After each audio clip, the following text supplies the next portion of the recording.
En aquel tiempo vio Juan el Bautista a Jesús que venía hacia él y exclamó: Este es el Cordero de Dios, el que quita el pecado del mundo.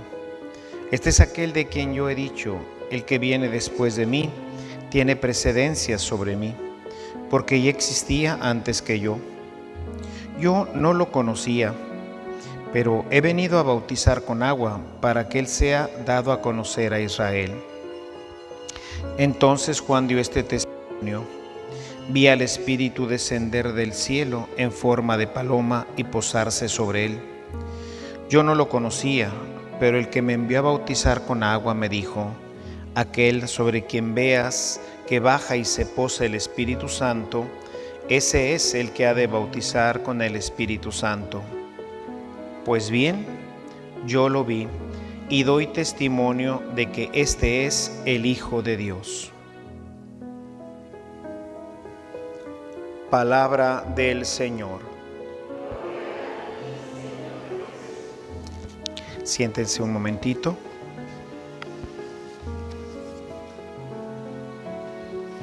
El texto que continuamos leyendo del prólogo de San Juan avanza sobre el testimonio ya directamente de San Juan, quien, como decíamos el día de ayer, él dice: yo no soy el Mesías, yo no soy aquel que ustedes esperan, yo simplemente soy esa voz que clama en el desierto: preparen los caminos del Señor. Y decíamos cómo pues todos nosotros estamos llamados a preparar pues también el corazón, así como se prepara la tierra, ¿no?, que se tiene que barbechar, sacar piedras y todo aquello que pues no permite que después la cosecha crezca, pues así también nosotros podemos hacerlo, tenemos que hacerlo en nuestras casas, en los lugares de trabajo, nuestros barrios, en fin, a través de tantos elementos con los que podemos ir ayudando a nuestros hermanos, sobre todo los más alejados, ¿no?, que batallan para entrar, que han estado lejos del Señor, pues a veces con oraciones pequeñitas, jaculatorias, pues las posadas, todo este tipo de cosas, por ejemplo en nuestro pueblo, pues fueron muy importantes para preparar el camino de la evangelización. Ahora Juan ya da el testimonio, ¿verdad? Recuerden que pues el prólogo está compuesto de diferentes secciones escritas por el evangelista y no corresponden hacia un tiempo, no es un elemento cronológico, ¿verdad? Aquí pues ya supone que Juan ya bautizó al Señor, ya bajó el Espíritu Santo y ahora él da este testimonio, es decir, entre el pasaje de ayer y el pasaje de hoy supone un tiempo, ¿verdad? Primero van a preguntarle si él es, y él dice: no, yo no soy, detrás de mí viene alguien que es mayor que yo, y pues todavía no aparece, o sea, todavía él no lo conoce, pero sin embargo, pues pasa el tiempo, Jesús viene, se bautiza y dice: yo no lo conocía, pero el Señor me había revelado que aquel sobre el que descendiera el Espíritu Santo, pues ese era. Y hoy doy testimonio que pues Jesús es el Hijo de Dios, Él es el enviado, Él es el que ustedes tienen que buscar.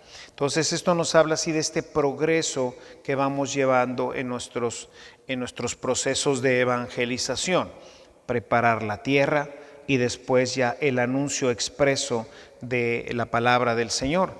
Decía San Pablo VI, decía que ciertamente pues el testimonio pues es lo más importante en el proceso de la evangelización, pero esto pues no puede tampoco, no puede faltar el anuncio expreso de Jesucristo.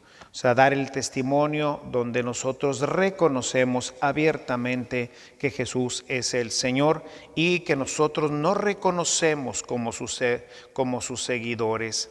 Creo que esto, particularmente dentro de nuestra iglesia, pues es muy importante, ¿no?, que nos reconozcan verdaderamente como hijos de Dios, también a nosotros como seguidores de Jesucristo, y que nuestro testimonio pues sea también expreso, que vayamos perdiendo el miedo a hablar del Señor. Creo que es algo que tenemos que pedir de manera ordinaria entre nosotros, porque es algo que no hemos sido nosotros educados en esto. O sea, nuestra educación cristiana, católica, pues se basó por muchos siglos, ¿verdad? No digo años, se basó por muchos siglos únicamente en ese catecismo en donde aprendimos pues los elementos básicos de la fe, pero no propiamente del testimonio de Jesús, de la palabra de Dios. En nuestras casas de manera ordinaria, pues creo que en muy pocas, si no es que en ninguna de las casas de los católicos se leía la Biblia, ¿verdad? No se tenían Biblias en las casas, y si se tenían, pues era quizás un libro que estaba pues prácticamente de adorno. Yo recuerdo mi casa, que no obstante siempre me he reconocido y he reconocido que mis papás pues fueron una familia practicante de misa, de comunión, de confesión. Y pues la Biblia, había una Biblia gigante, una Biblia grande de pastas de madera, muy bonita, con litografías en blanco y negro. Y pues lo único que yo hacía pues era ir a ver las litografías, ¿verdad? Porque pues además era letrita muy chiquita. Nunca se leía en mi casa, yo no recuerdo jamás que se haya leído la Sagrada Escritura. Obviamente pues que sabíamos pues prácticamente de la fe, pues nada más que había que ir a misa, que había que confesarse, pues así de manera sumaria un poquito quién es Dios, y los ángeles, la Virgen María, un poco quizás de la historia, ¿verdad? Pero al margen de eso, pues nada más, ¿verdad? No tuvimos esta instrucción que hoy pues es sumamente necesaria, ¿no? Platicaba en estos días con los papás del catecismo, como en el tiempo que nosotros fuimos pequeños, o que la gente de mi generación fue pequeña, pues el tema moral y muchos temas de la vida pues estaban protegidos por el gobierno, estaban protegidos de alguna forma por la sociedad. Había otras características de educación en el tema de la disciplina, en fin. Y hoy pues todo eso se ha perdido, no hay disciplina. Los papás que trabajan los dos trabajan, pues quién disciplina a los hijos, ¿verdad? Luego viene pues los complejos se sienten mal porque llegan y tienen que regañar a los hijos, a los que no han visto en todo el día, ¿verdad? A los que ellos entienden que no han atendido, entonces les dejan hacer cualquier cosa, no hay disciplina. Por otro lado, pues esta misma situación ha ido creando el que ni tampoco los profesores puedan disciplinarlos. A todo esto se ha unido toda esta problemática de los gobiernos, ¿verdad? Empezando desde los Estados Unidos, que hoy también nosotros tenemos, que al niño no se le puede disciplinar. Entonces, ¿cómo lo metemos, cómo lo metemos al carril? No tienen ni siquiera el concepto de Dios, tampoco tienen el concepto de la disciplina, y todo esto pues luego viene toda la problemática de la comunicación, el internet, la permisividad en todas las líneas sexuales, de violencia, de todo lo que hoy tenemos, el mismo gobierno impulsando pues situaciones que no son buenas para las familias, que no son buenas para las personas, la ideología de género, el tema de la relación sexual entre los muchachos, ¿verdad? Basta con que te cuides, no pasa nada, eso está bien. Es ir en contra, ya plenamente en contra de la ley de Dios. Y nosotros y los pobres chavos desarmados completamente.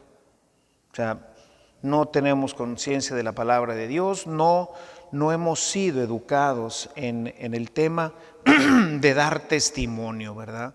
De sabernos cristianos y de dar testimonio. Yo creo que estas fiestas, las fiestas de la Navidad, tienen que volvernos a hacer caer en cuenta del tiempo que estamos viviendo. O sea, que Jesús verdaderamente nació, que murió y resucitó por nosotros, que es un hombre que ha resucitado, que es hombre Dios y que vive en el cielo y está entre nosotros con su palabra, en los pobres, en la Eucaristía. O sea que Jesús no es un cuento como Santa Claus. O sea, Santa Claus es un cuento. The Night Before Christmas se llama el cuento. Y lo hicimos realidad. Y Jesús, que es la realidad, pues ahora ni a cuento llega.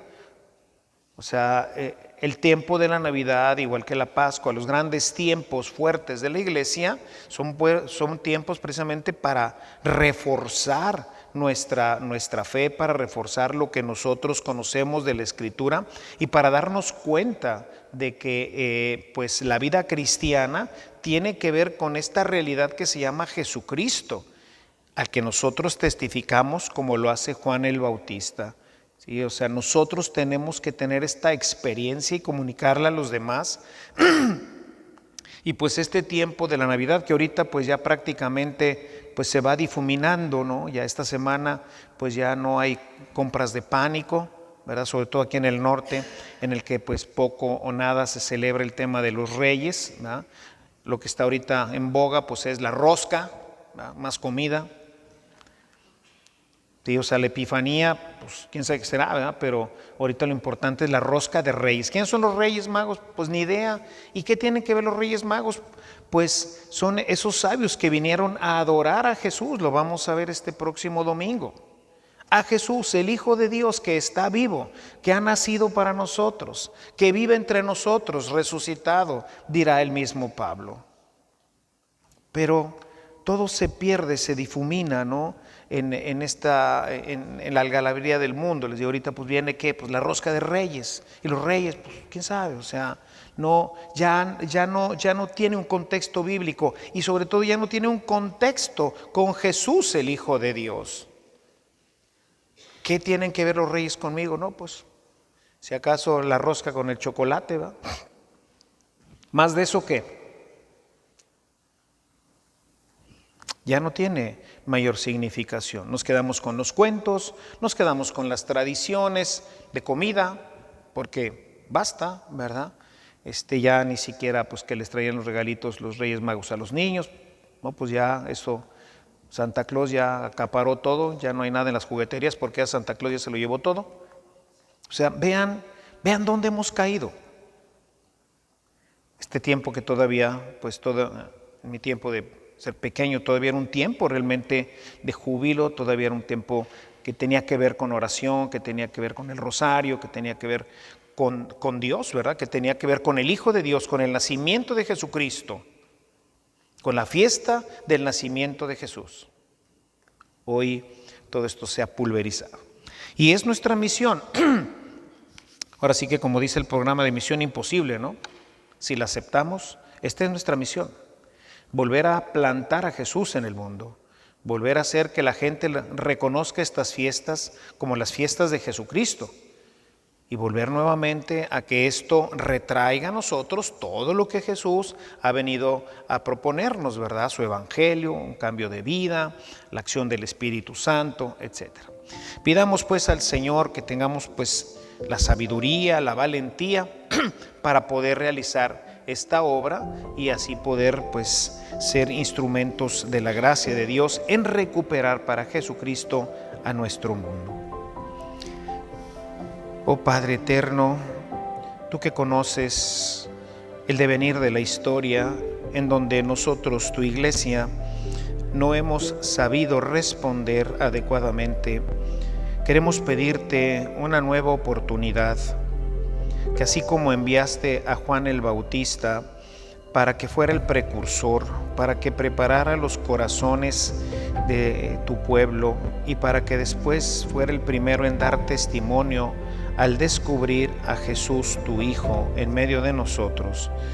Haz que así también nosotros podamos, como Él, preparar los corazones de nuestro mundo, de nuestra gente, que podamos ser los primeros en dar testimonio de su presencia en nuestras familias, en nuestra sociedad, y así impulsar de nuevo una vida cristiana dentro de tu iglesia, una vida no solamente basada en tradiciones, basada en fiestas en donde lo único que se privilegia pues son los regalos, la convivencia, la comida y otras tradiciones que sin dejar de ser importantes van polarizando y minando esa presencia de Jesús a quien en estos tiempos de Navidad deberíamos de honrar y hacernos más conscientes de que Él vive resucitado en medio de nosotros. Ayúdanos, Padre, Danos una nueva porción de Espíritu Santo. Dale a tu Iglesia Católica nuevamente la oportunidad de ser la precursora, de ser nuevamente este Juan Bautista que anuncia y que denuncia, que podamos nosotros nuevamente convertirnos en luz para este mundo y en sal para la tierra. Todo esto te lo pedimos por tu Hijo Jesucristo, a quien queremos honrar y que vive y reina por los siglos de los siglos. Amén.